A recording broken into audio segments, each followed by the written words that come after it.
Welcome to GAC Time. We discuss all things General Hospital. So put your feet up, get your teacups, get your snacks, and let's begin. General Hospital Daily Recap for Thursday, May 14th, 2026. Let's see what our favorite bunch of characters are up to. Dante has finally talked to Rocco, right? I can't believe a whole day passed and he just finally having this conversation with Rocco. But anyway, Dante and Rocco at the Quartermaines, and I thought this was a little strange. He's having this conversation with Rocco outside at the Quartermaines boathouse, right? So remember, they ain't nobody supposed to know Rocco did any of this. And this conversation they have is pretty loud. But anyway, I'm glad Dante did have the conversation. He was telling Rocco that he knows, and Rocco was just like, "Yeah, I heard you and mom arguing about it." And I guess, Rocco feels that his parents was arguing about him. But Dante was trying to explain to him that they arguing because they're scared. They want to protect him and stuff like that. So Rocco kind of basically broke down again and he told his father he's not okay, and Dante just looks heartbroken. He's just like, he knows he's not okay, but he's here for him and he's going to help him through this. And then he was trying to explain to Rocco, he was like, take me through the case, take me through what happened, right? So as Rocco's taking him through what happened, he tells Rocco, this is not your fault. If circumstances were different, this is you protecting some bystanders and you actually saved some lives, so he's not a criminal. But Rocco is just distraught, about shooting somebody. That's not, he's a young kid, he wouldn't do something like that, things like that. The other thing that I thought was a little strange was that Dante said he still has this evidence. He told Rocco, we have evidence, you left evidence at the scene. Why didn't Dante burn that evidence? That evidence would be so far gone. I would have burnt it, set it on fire two, three times, threw it in a bed of acid, and then threw it out of plane. I don't understand why he still has that stuff. But anyway, Dante and them still have it at the PCPD, buried somewhere, but not like somebody can't find it, right? But anyway, um, Rocco's just really distraught about this. Dante is just really going in that he's there for him, and we have to cover this up for a little bit. Rocco feels bad because he knows that his father's a police commissioner, and for him to do this is really bad for him, for his career and all that kind of stuff. But Dante said, "Don't worry about that." So hopefully this boy realizes that he has more than just Brit for going to and helping him get through this. I think Dante really needs to bring Sonny into the mix, get some security out there, watch this kid, stuff like that. But we'll see how this story progresses. I hope Rocco realizes that he has support and it's not just Brit. Justine was at the Metro Court and she was waiting for her appointment to come and meet her at the Metro Court. Sonny walked up because he said, I think he was meeting Christina there or something like that. So, they're talking and, Sonny asked, can he sit down? And she was like, sure, while she waits. And, he did thank her for what she said about Rick. And, he was just like, he did what she suggested and but he didn't tell her about having the gun out while he did this. But he realizes Rick, it was a misunderstanding. So he was like, thank you for doing that. He's thinking she did it for Rick, but she was like, no, I did it for you because you need some support. Jason ain't here, he's your brother and stuff like that. So I'm glad Justine did said what she said to get him to at least listen. Because back in the day, Sonny wouldn't even listen. I think he would just came in and got rid of Rick. As they were talking, here goes Cullum. Cullum walks up. That's Justine's appointment. So Justine was like, he was like, oh, you here talking to criminals and stuff like that, kind of wanting Justine to dismiss Sonny. So Justine was like, you know what? She said something, but she told Sonny, why don't you wait at the table and because I'm only gonna be talking to him for a few seconds. And sure enough, Justine shut him down because he said he wants all of the evidence from his shooting.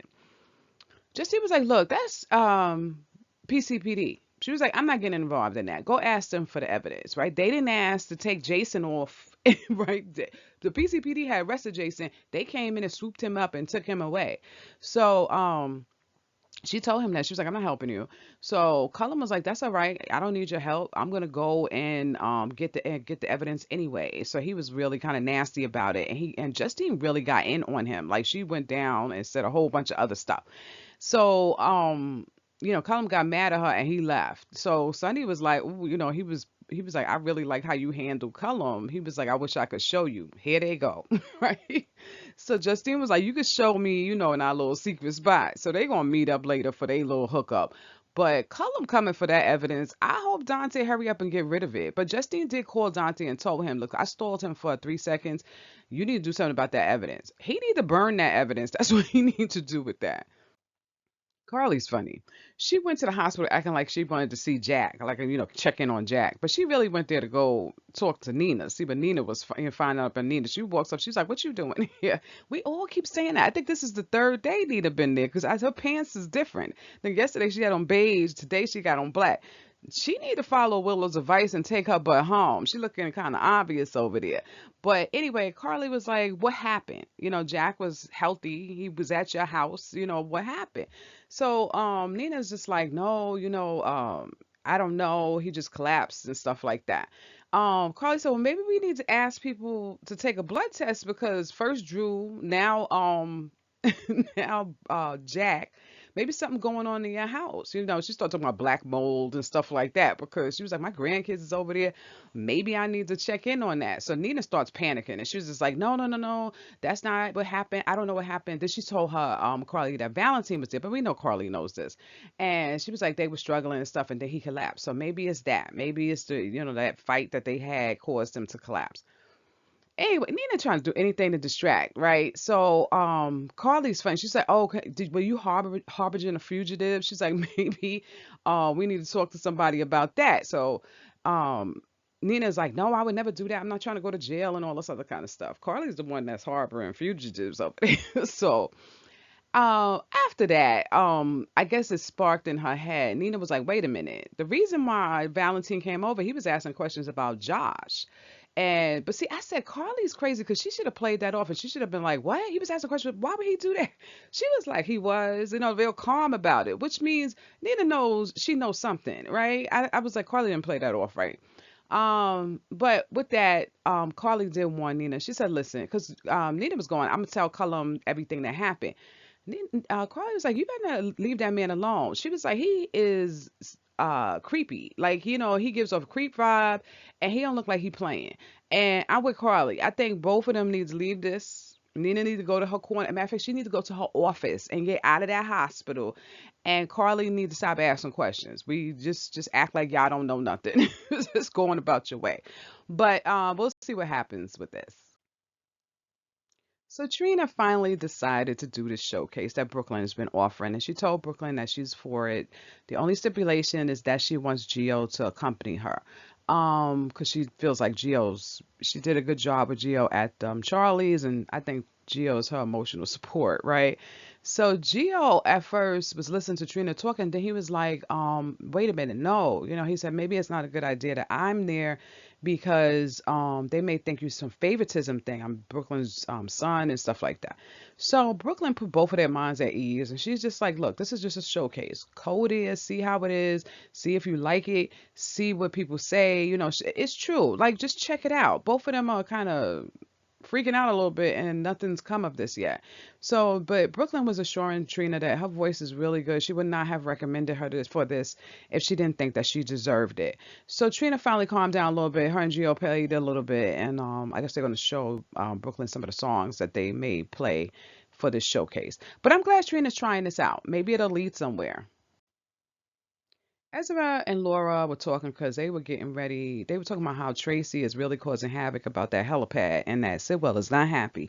He wants them to get Tracy to stop. Tracy got a whole committee together. She was like, this thing need to go, right? So Tracy came over and she saw Ezra there. She was like, why he here? Like, get rid of him. So Laura was like, no, me and him are working together on this and we both in agreement, right? And Tracy was not backing down. But Laura really got up and said, listen, she kind of said it in a vague kind of way, not giving away anything. But she was like, just trust me, Tracy. I'm working on something to get Sitwell out of our lives. Because that's basically what she said in her little coded way she said it to Tracy. But she was like, just trust me. And Tracy looked at her and she was like, you know what? This would have been one of the time Luke would have said, trust you. So she was like, all right, I'm gonna back off and see where this goes. So I'm glad Tracy's backing off. Hopefully Laura can come up with something because everybody's getting tired of Sidwell.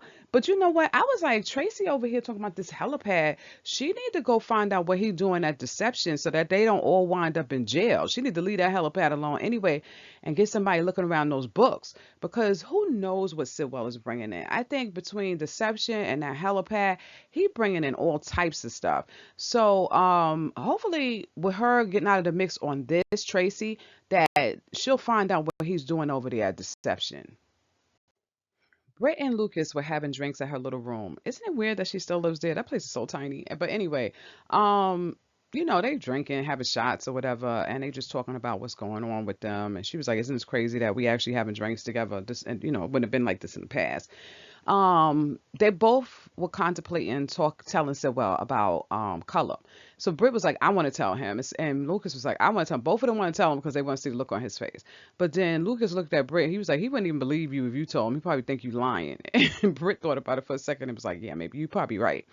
But they came to the conclusion that that's not the best way. One, Britt needs that medication, and they don't know how to tell Sewell without bringing them in the mix because they think, okay, he gonna get rid of Cullum, and then realize that they had something to do with it and get rid of them too. So they was just like, they don't know how to do this. They don't know how to tell Sewell without being in the mix themselves. Plus, Britt need the medication. So Britt kind of was like, you know what? Forget the medication. She was like, they building this whatever that is they building probably gonna hurt people, and she said maybe the best thing to do is forget my medication. I just go on about my way and let her symptoms kick in. Um, Anyway, Lucas talked to Ida. He was like, no, that means Marco would have died for no reason. And plus, you deserve better than that. So she thought about it for a second, and she thought about how Rocco needs help, and she was like, okay, I'm not leaving. So it looks like they're going to continue with their plan. She's going back to Windermere to work on that crazy project she's working on. Lucas said he going back.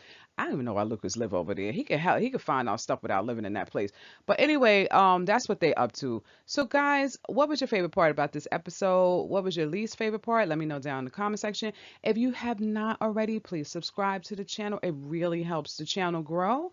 And don't forget to let me know what's on your mind. And also don't forget, guys, to hit that bell notification and to like and subscribe because it really helps the channel. And thank you for joining us again at GHT Time. Till next time, bye.